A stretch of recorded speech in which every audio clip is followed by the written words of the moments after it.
Shalom para sahabat, jumpa kembali bersama saya Atta Sorimunggu dari Direction Ministry dalam sesi renungan pagi. Pada renungan pagi kali ini saya akan membagikan kepada kita tentang fakta neraka. Namun sebelumnya, sebelum kita memulai pemberitaan firman Tuhan ini, kita akan berdoa bersama-sama terlebih dahulu. Bapa, kami mengucap syukur untuk waktu yang Tuhan berikan kepada kami, sehingga kami memperoleh kesempatan yang baik untuk mendengarkan kebenaran firman-Mu. Bapa, aku berdoa untuk para sahabat yang mendengarkan pemberitaan firman-Mu pada pagi hari ini ya Tuhan. Turunlah kiranya damai sejahtera Allah dalam kehidupan mereka. Dan saya berdoa ya Tuhan, supaya Engkau berikan kepada mereka hati yang siap untuk menerima kebenaran firman-Mu. Saya berdoa dan saya percaya bahwa setiap firman yang saya taburkan pada pagi hari ini akan jatuh di tanah hati yang baik dan gembur, dan firman-Mu akan berlipat ganda 30, 60 hingga 100 kali lipat di dalam nama Tuhan Yesus Kristus. Dan saya mau patahkan setiap kuasa-kuasa kegelapan, pemerintah-pemerintah di udara yang mencoba untuk mengganggu dan merusak, bahkan mencuri kebenaran firman-Mu. Aku mau patahkan, hancurkan kuasanya di dalam nama Tuhan Yesus Kristus. Dan saya memulai pemberitaan firman Tuhan ini hanya dalam satu nama yang berkuasa, nama Yesus Kristus, Tuhan dan Raja kami. Terima kasih Tuhan, dalam nama Yesus. Haleluya. Amin. Baik para sahabat, seperti yang saya sampaikan tadi, bahwa pada sesi renungan kali ini saya hendak membagikan kepada kita tentang fakta neraka. Saya dalam pemberitaan firman yang saya lakukan seolah berulang. Yang disampaikan adalah surga, kemudian neraka, ketaatan total, kemudian kekudusan hidup yang tidak bercela, lalu kemudian tentang melakukan firman Tuhan. Anda tidak akan pernah menemukan saya untuk memberitakan tentang berkat, tentang perlindungan. Mungkin ada kalanya saya menyinggung sedikit tentang hal seperti itu, tetapi saya akan menggiring Anda, saya akan menggiring kita kepada syarat untuk mendapatkan itu.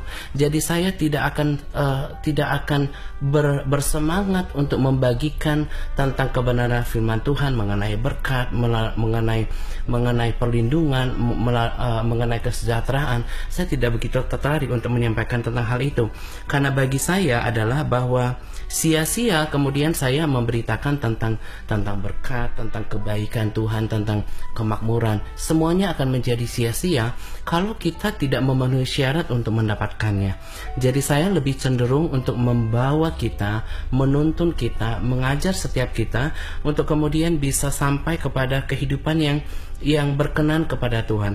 Karena kenapa? Kalau hidup kita sudah berkenan kepada Tuhan, maka apapun yang kita inginkan, apapun yang merupakan janji Allah, itu akan menjadi milik kita. Tetapi kalau kita tidak memenuhi syarat atasnya, kita tidak akan pernah mendapatkan itu. Nah, itu kenapa saya menuntun setiap orang untuk kemudian memenuhi syaratnya dulu. Kalau mau berkat Tuhan, kalau mau perlindungan Tuhan, kalau mau penyertaan Tuhan, bahkan kalau mau keselamatan daripada Tuhan, ada syarat yang harus dipenuhi supaya kemudian kita mendapatkan itu. Itulah yang saya selalu bawa dalam pemberitaan Injil yang saya lakukan.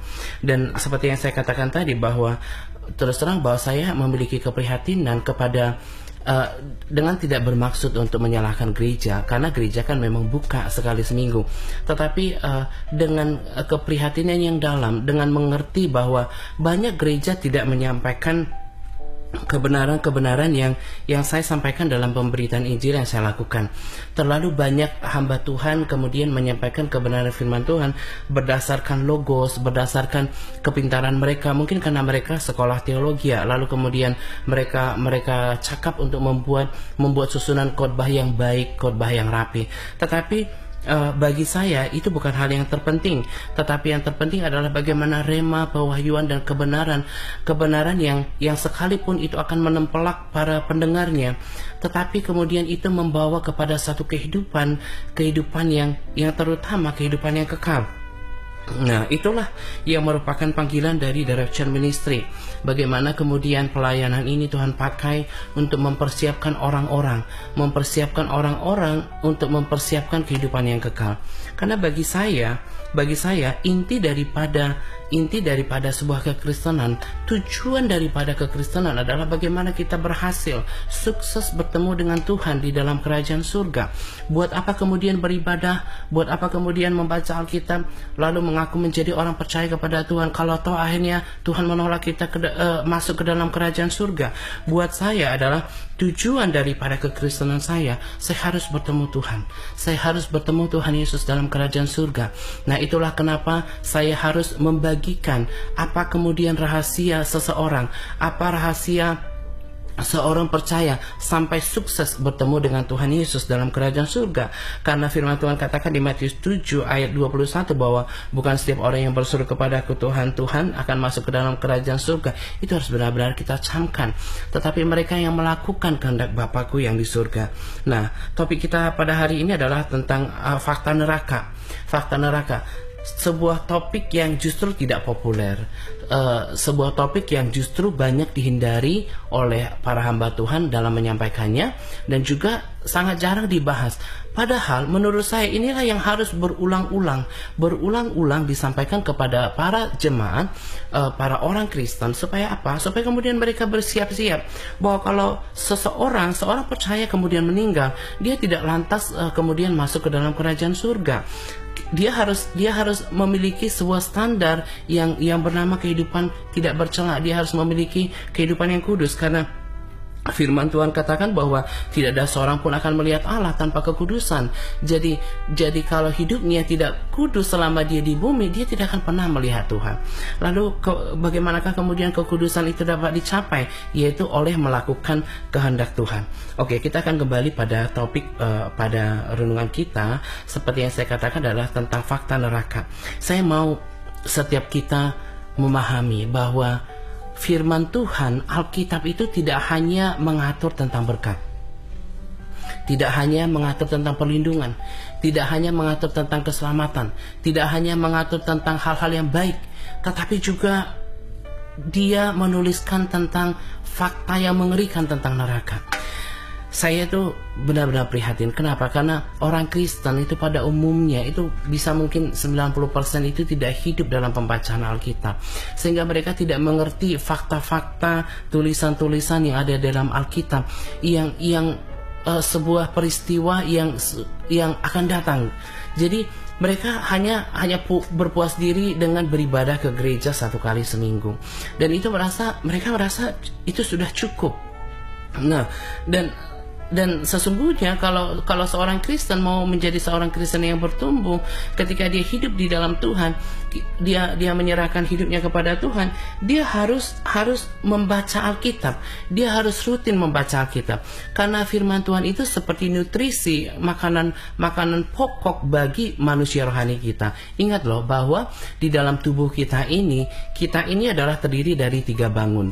Jadi apa yang kita lihat dengan mata kita ketika kita melihat seseorang itu namanya tubuh jasmani.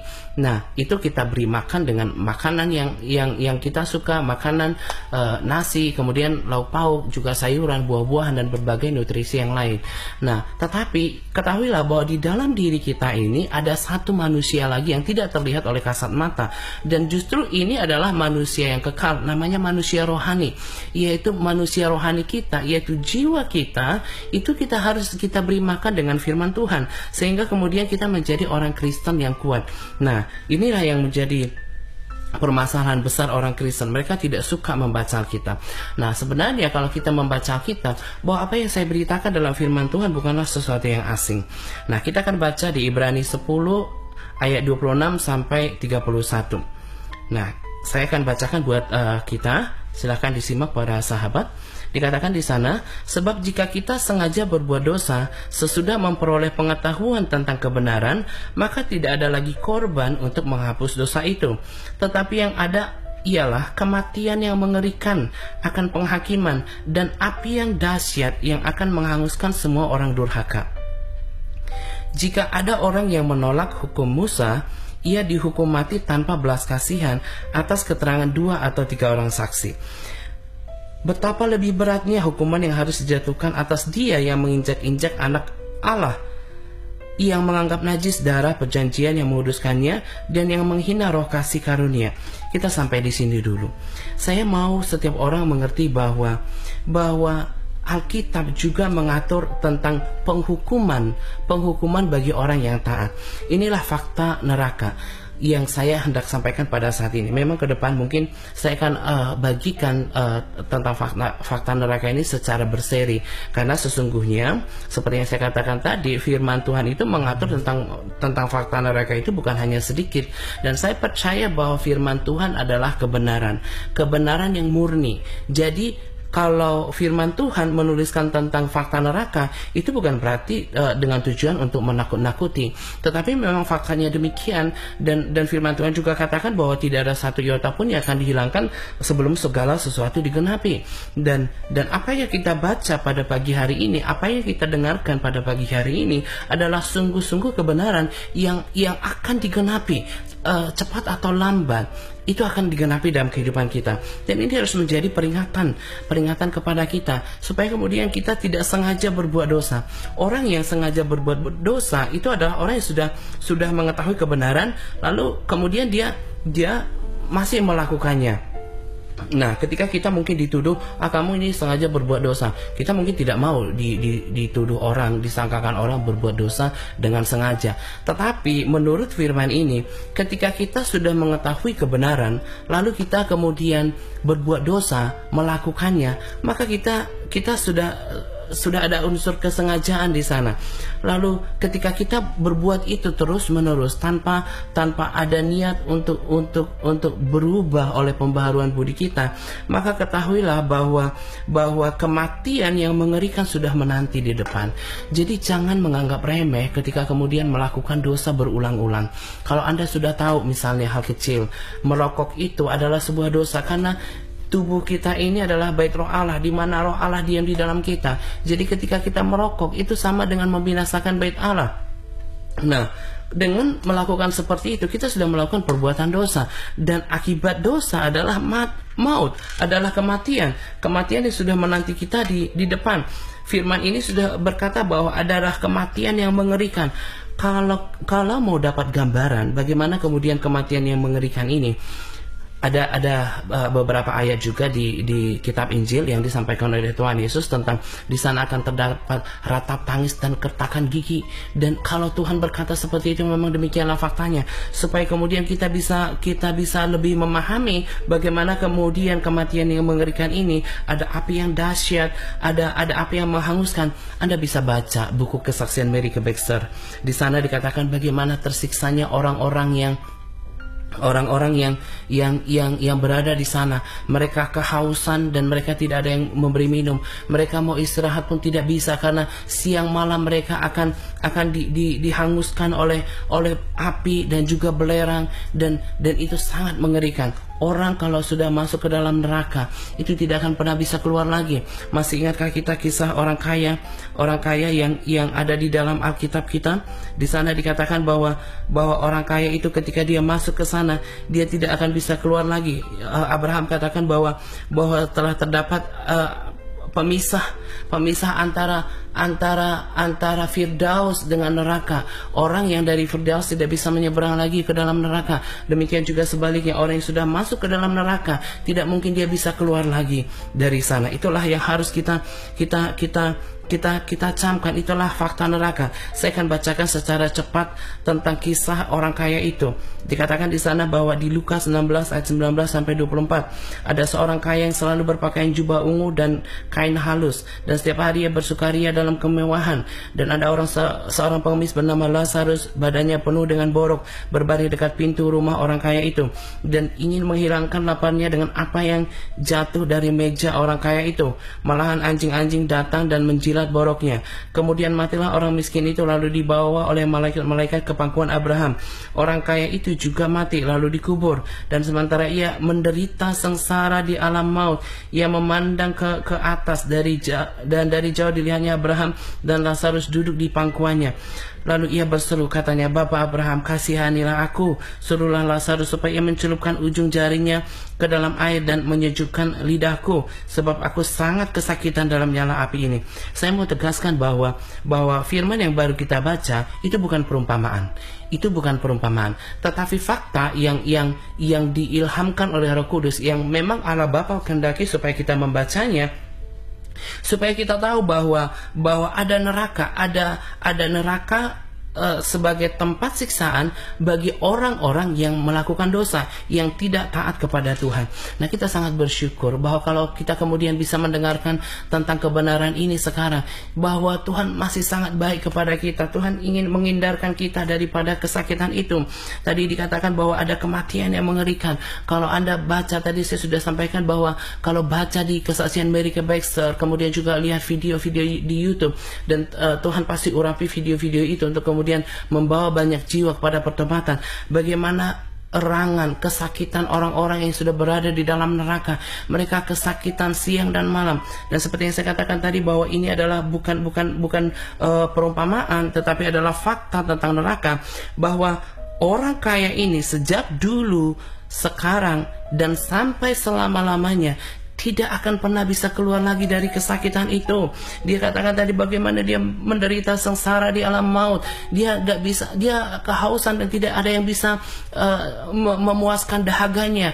Dan itu yang kita harus benar-benar perhatikan, supaya kita tidak bermain-main dengan dosa. Urusan masuk neraka itu bukan urusan 3 bulan, 1 tahun, 10 tahun, tetapi kematian yang kekal yang ada di sana, alam maut. Dan bahkan ketika kita baca di buku kesaksian Mary Baxter, bagaimana menjijikkannya, bagaimana mengerikannya tempat itu, penuh dengan bau, penuh dengan becek, penuh dengan panas, belerang, dan penuh dengan kengerian. Dan di sana iblis akan sungguh-sungguh akan menyiksa kita, membuat kita sengsara, dan tidak ada lagi pilihan yang lain.